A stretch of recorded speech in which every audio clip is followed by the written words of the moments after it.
Assalamualaikum warahmatullahi wabarakatuh. Sebelumnya izin memperkenalkan diri, saya Ika Seviana dengan NPM 2313040669 dari Pendidikan Geografi 2023 kelas C Universitas Lampung. Pada materi yang pertama, saya akan menjelaskan landasan filsafat ilmu geografi. Hakikat ilmu geografi atau ontologi. Pengertian ontologi. Ontologi dapat diartikan sebagai ilmu yang membahas mengenai hakikat dan asas-asas rasional dari yang sudah ada. Jadi dapat disimpulkan fungsi dari ontologi adalah mengetahui esensi terdalam dari suatu hal yang sudah ada. Pengertian ontologi geografi. Ontologi dalam konteks geografi merujuk pada studi tentang sifat-sifat dasar dari entitas geografi termasuk objek fisik seperti gunung, sungai, dan juga entitas abstrak seperti wilayah, lokasi, atau konsep spasial lainnya. Ontologi geografi membahas eksistensi hubungan dan sifat esensial dari entitas geografi dalam konteks ruang dan waktu. Ini mencakup pemahaman tentang struktur realitas geografis dan cara entitas tersebut berinteraksi di dalam dunia geografis. Contoh ontologi geografi. Dalam ontologi geografi, contoh entitas fisik bisa mencakup gunung, sungai, dan pulau, sedangkan entitas abstrak dapat berupa konsep wilayah administratif, sistem koordinat geografis, atau istilah-istilah seperti perbatasan, kedalaman laut, dan tingkat urbanisasi. Ontologi geografi memperinci sifat-sifat esensial, hubungan spasial, dan properti fundamental dari entitas-entitas ini dalam konteks geografis. Bagaimana cara memperoleh ilmu geografi yang benar? Epistemologi. Pengertian epistemologi. Epistemologi adalah sesuatu yang membahas secara mendalam mengenai proses dalam usaha manusia dalam memperoleh ilmu, seperti sumber, struktur, macam metode, dan validitas pengetahuan. Epistemologi geografi. Epistemologi dalam geografi adalah studi tentang sifat pengetahuan geografis mencakup asal, sifat, batasan, dan validitas pengetahuan geografis. Ini memeriksa cara-cara di mana pengetahuan geografis diperoleh, dikonstruksi, diperiksa, dan diterima. Epistemologi geografi mencakup metodologi penelitian, pertimbangan filosofis, dan pertanyaan kritis terkait bagaimana pengetahuan geografi dibentuk dan dipahami. Contoh dari epistemologi geografi. Epistemologi dalam geografi adalah studi tentang sifat pengetahuan geografis, mencakup asal, sifat, batasan, dan validitas pengetahuan geografis. Ini memeriksa cara-cara di mana pengetahuan geografis diperoleh, dikonstruksi, diperiksa, dan diterima. Epistemologi geografi mencakup metodologi penelitian, pertimbangan filosofis, dan pertanyaan kritis terkait bagaimana pengetahuan geografis dibentuk dan dipahami. Apakah manfaat nilai aplikatif ilmu geografi atau aksiologi? Aksiologi merupakan cabang ilmu filsafat yang mempertanyakan bagaimana manusia menggunakan ilmunya. Jadi yang ingin dicapai aksiologi adalah hakikat dan manfaat yang terdapat dalam suatu pengetahuan. Sedangkan pengertian aksiologi menurut geografi adalah merujuk pada studi tentang nilai dan tujuan yang terkait dengan disiplin geografi. Ini melibatkan pemahaman tentang nilai-nilai yang mendasari penelitian, praktik, dan aplikasi geografi, serta pertimbangan etika dalam penggunaan pengetahuan geografis.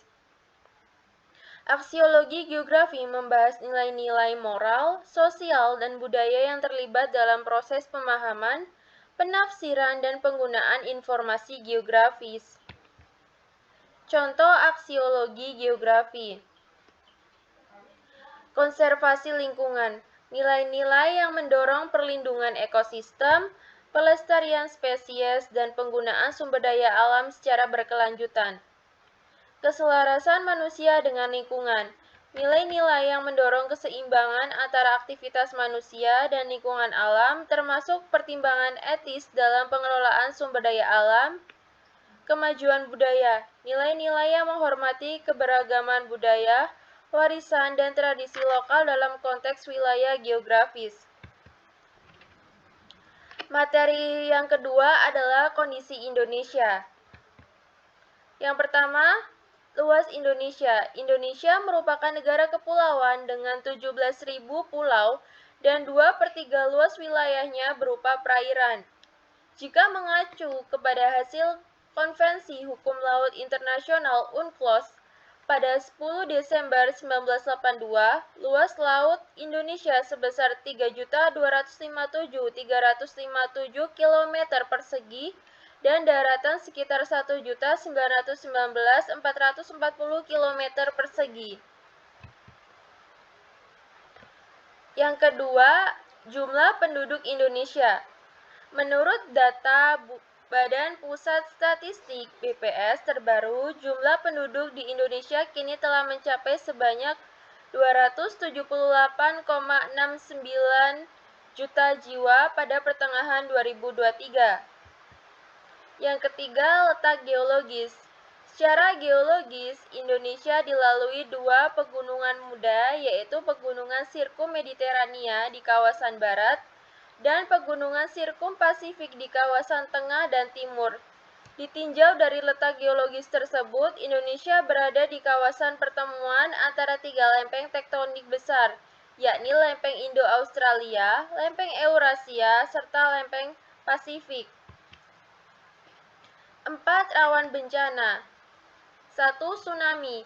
Wilayah pantai di Indonesia merupakan wilayah yang rawan terjadi bencana tsunami, terutama pantai barat Sumatera, pantai selatan Pulau Jawa, pantai utara dan selatan Pulau-Pulau Nusa Tenggara, pulau-pulau di Maluku, pantai utara Irian Jaya, dan hampir seluruh pantai di Sulawesi. 2. Banjir. Berikut beberapa daerah yang rawan banjir seperti Aceh, Sumatera Utara, Sumatera Barat, Jambi, Bengkulu, Lampung, dan Sumatera Selatan. Di daerah Jawa ada DKI Jakarta, Jawa Barat, Jawa Tengah, dan Jawa Timur. Selain itu, Kalimantan Utara, Sulawesi Selatan, dan Sulawesi Barat juga rawan banjir. 3. Gempa. Wilayah Indonesia yang rawan gempa menurut BNBP Provinsi Aceh, Sumatera Utara, Sumatera Barat, Bengkulu, Lampung, Jawa Barat, Jawa Tengah, DI Yogyakarta, Jawa Timur, Bali, Nusa Tenggara, Pulau Sulawesi, Kepulauan Maluku, Maluku Utara. Multi-ekosistem, multikultur. Multisistem di Indonesia mengacu pada keberagaman sistem sosial, politik, dan ekonomi yang ada di berbagai wilayah. Sementara itu, multikulturalisme merujuk pada adanya keragaman budaya, suku, dan agama di dalam satu entitas negara seperti Indonesia yang memiliki masyarakat yang heterogen. Kedua konsep ini mencerminkan kompleksitas dan keanekaragaman yang menjadi ciri khas Indonesia sebagai negara yang terdiri dari berbagai kelompok etnis, budaya, dan agama. Masalah utama. Masalah persebaran penduduk yang tidak merata di Indonesia dapat berdampak pada ketidaksetaraan pembangunan antar wilayah. Lokasi sumber daya alam yang tidak merata juga dapat menyebabkan ketidaksetaraan dalam pemanfaatan potensi ekonomi. Pembangunan kawasan kemiskinan dan pengangguran seringkali menjadi dampak dari ketidakmerataan pembangunan dan distribusi sumber daya. Upaya penyelesaian melibatkan kebijakan regional yang mendukung pembangunan merata, optimalisasi pemanfaatan SDA, serta program pembangunan ekonomi yang berfokus pada pengurangan kemiskinan dan penciptaan lapangan kerja.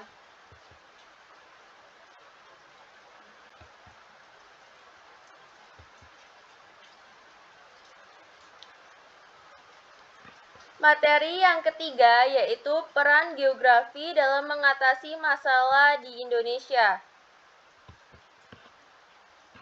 Mitigasi bencana. Geografi memainkan peran kunci dalam mitigasi bencana melalui pemahaman terhadap faktor-faktor seperti topografi, iklim, dan lingkungan fisik. Beberapa peran penting geografi dalam mitigasi bencana melibatkan 1. Identifikasi risiko bencana.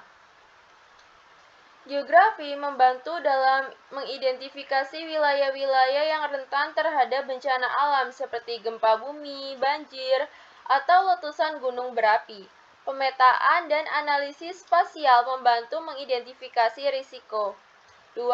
Perencanaan tata ruang. Pengetahuan geografi digunakan untuk perencanaan tata ruang yang bijaksana termasuk pembatasan pembangunan di wilayah-wilayah rawan bencana dan penentuan jalur evakuasi yang efektif.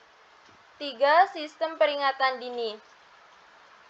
Pemahaman terhadap geografi membantu dalam pengembangan sistem peringatan dini yang lebih akurat dengan mempertimbangkan lokasi dan karakteristik geografis yang dapat mempengaruhi peringatan bencana. 4. Evakuasi dan pemulihan. Dalam situasi bencana, geografi memainkan peran penting dalam merencanakan rute evakuasi yang aman dan menentukan lokasi pemulihan yang strategis. 5. Manajemen sumber daya alam. Geografi membantu dalam manajemen berkelanjutan sumber daya alam sehingga mengurangi dampak bencana yang disebabkan oleh eksploitasi yang tidak bijaksana terhadap lingkungan. Dengan memahami konteks geografi, upaya mitigasi dapat lebih efektif dilakukan, membantu melindungi masyarakat dan lingkungan dari dampak bencana. Penanganan masalah kependudukan. 1. Analisis distribusi penduduk. Geografi membantu dalam menganalisis distribusi penduduk di berbagai wilayah. Pemetaan dan pemahaman pola penyebaran penduduk memungkinkan perencanaan kependudukan yang lebih efektif. 2. Manajemen migrasi. Geografi membantu dalam pemahaman pola migrasi penduduk antar wilayah. Ini penting untuk merencanakan manajemen migrasi yang berkelanjutan dan mencegah tekanan berlebihan pada wilayah tertentu. 3. Perencanaan tata ruang. Pengetahuan geografi digunakan untuk perencanaan tata ruang yang berkelanjutan, termasuk penempatan infrastruktur pemukiman dan fasilitas umum untuk mendukung pertumbuhan penduduk. 3. Analisis faktor lingkungan. Geografi membantu dalam menganalisis faktor-faktor lingkungan yang dapat mempengaruhi keberlanjutan pertumbuhan penduduk, seperti ketersediaan sumber daya alam, lingkungan hidup, dan perubahan iklim. Perbaikan lingkungan.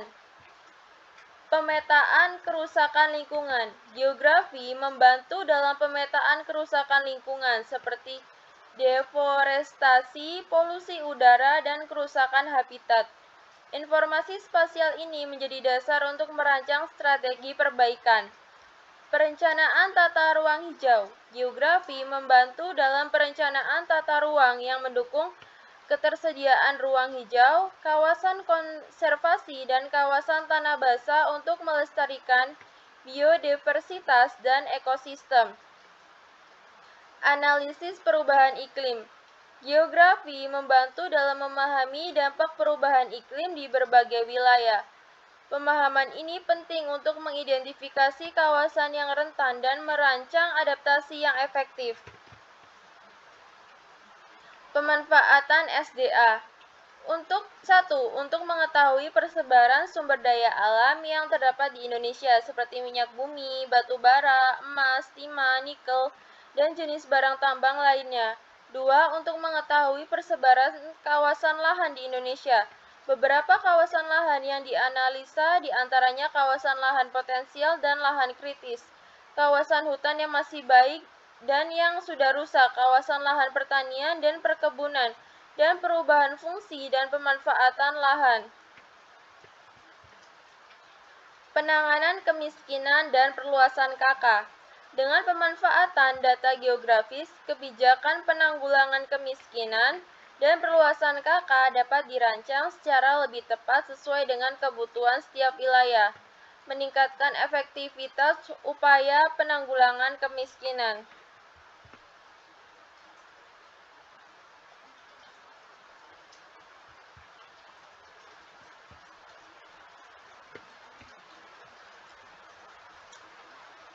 Materi yang keempat yaitu mengapa ada persamaan dan perbedaan kewilayahan. 1. Faktor fisis-fisis. Perbedaan dan persamaan kewilayahan dapat dipengaruhi oleh faktor fisis seperti topografi, iklim, dan geologi. Topografi yang berbeda dapat menciptakan perbedaan dalam kontur lahan, sementara iklim memainkan peran dalam vegetasi dan suhu. Faktor geologis seperti jenis tanah juga dapat mempengaruhi kewilayahan. Persamaan mungkin muncul dari faktor-faktor ini jika wilayah-wilayah tersebut memiliki kondisi fisik yang serupa. 2. Faktor manusia-manusia. Faktor manusia dapat menciptakan persamaan dan perbedaan kewilayahan melalui kegiatan ekonomi, budaya, dan kebijakan. Pertumbuhan ekonomi di suatu wilayah dapat menyebabkan urbanisasi dan perubahan tata guna lahan yang serupa. Sebaliknya, perbedaan budaya dan kebijakan regional dapat menciptakan variasi unik antara wilayah-wilayah. Selain itu, pengelolaan sumber daya alam dan kebijakan lingkungan juga memainkan peran dalam membentuk perbedaan atau persamaan antar kawasan. Interaksi kompleks faktor-faktor ini memberikan gambaran kewilayahan yang dinamis. Yang ketiga yaitu faktor fisis manusia. Perbedaan dan persamaan kewilayahan disebabkan oleh interaksi kompleks antara faktor-faktor fisis dan manusia. Faktor fisis seperti topografi, iklim, dan geologi dapat menciptakan ciri khas fisik suatu wilayah. Di sisi lain, faktor manusia seperti urbanisasi, pertanian, dan kebijakan lingkungan juga berkontribusi pada perubahan dalam struktur dan karakteristik wilayah tersebut. Adanya persamaan mungkin terjadi jika wilayah-wilayah tersebut memiliki kondisi fisik atau aktivitas manusia yang serupa, sedangkan perbedaan bisa muncul karena variasi dalam interaksi dan dampak faktor-faktor ini. Akibat adanya persamaan dan perbedaan kewilayahan. Akibat adanya persamaan kewilayahan. Akibat adanya persamaan kewilayahan, wilayah-wilayah tersebut mungkin mengalami kesamaan dalam hal potensi ekonomi, pola cuaca, atau karakteristik lingkungan. Ini dapat memudahkan pengembangan kebijakan regional yang seragam atau strategi pembangunan yang mirip. Akibat adanya perbedaan kewilayahan, perbedaan kewilayahan dapat membawa tantangan atau peluang yang unik. Perbedaan dalam sumber daya alam, budaya, atau infrastruktur dapat mempengaruhi pengembangan ekonomi dan kehidupan masyarakat setempat. Pemahaman mendalam terhadap perbedaan ini penting untuk merancang kebijakan yang sesuai berkelanjutan di setiap wilayah. Prinsip-prinsip geografi adalah materi yang kelima. 1. Prinsip persebaran. Prinsip persebaran menjelaskan bahwa fenomena geografi di bumi tidak merata. Fenomena geografi termasuk gejala dan fakta geografi yang berkenaan dengan alam maupun manusia. Di samping adalah contoh dari prinsip persebaran, yaitu peta persebaran fauna di Indonesia. 2. Prinsip interrelasi. Permasalahan yang terjadi di alam dengan manusia saling terkait. Interrelasi ini dapat terjadi antara alam dengan alam itu sendiri maupun alam dengan manusia. Contoh prinsip interrelasi. 1. Kekeringan yang terjadi sebagai dampak adanya fenomena La Nina. 2. Fenomena banjir akibat adanya penebangan hutan di wilayah hulu. 3. Fenomena iklim di Indonesia yang dipengaruhi oleh peta geografis Indonesia. 2. Prinsip deskripsi. Prinsip deskripsi adalah prinsip geografi yang digunakan untuk menggambarkan atau memaparkan sebuah fenomena geosfer. Prinsip ini fokus pada penjabaran tanpa adanya analisis mendalam. Penggambaran atau penjabaran pada prinsip ini bisa menggunakan tabel grafik, peta atau citra, serta tulisan. 4. Prinsip korologi. Prinsip korologi mencakup pengamatan gejala, fakta ataupun masalah geografi di suatu tempat. Prinsip ini meninjau fenomena geografi dari segi persebarannya, interrelasinya, interaksinya, dan integrasinya dalam ruang tertentu. Singkatnya, prinsip korologi memadukan ketiga prinsip lainnya. Materi selanjutnya yaitu konsep-konsep geografi. Yang pertama, lokasi. Konsep lokasi membahas tentang letak atau posisi spasial dari objek tertentu di permukaan bumi. Secara umum, lokasi terbagi menjadi dua, yaitu lokasi absolut dan lokasi relatif. 2. Jarak. Jarak adalah ruang yang menghubungkan antara dua lokasi atau dua objek. Konsep jarak dibagi menjadi dua, yaitu jarak mutlak dan jarak relatif. 3. Keterjangkauan. Keterjangkauan mengacu pada kemudahan untuk mencapai suatu objek yang dipengaruhi oleh kondisi geografis suatu wilayah. Contohnya dari Jakarta, akan lebih mudah menjangkau Kota Padang daripada Kepulauan Mentawai. 4. Pola. Konsep ini mengacu pada susunan atau penyebaran fenomena pada ruang muka bumi. Contoh, pola pemukiman. Penduduk di wilayah pesisir memanjang mengikuti garis pantai. 5.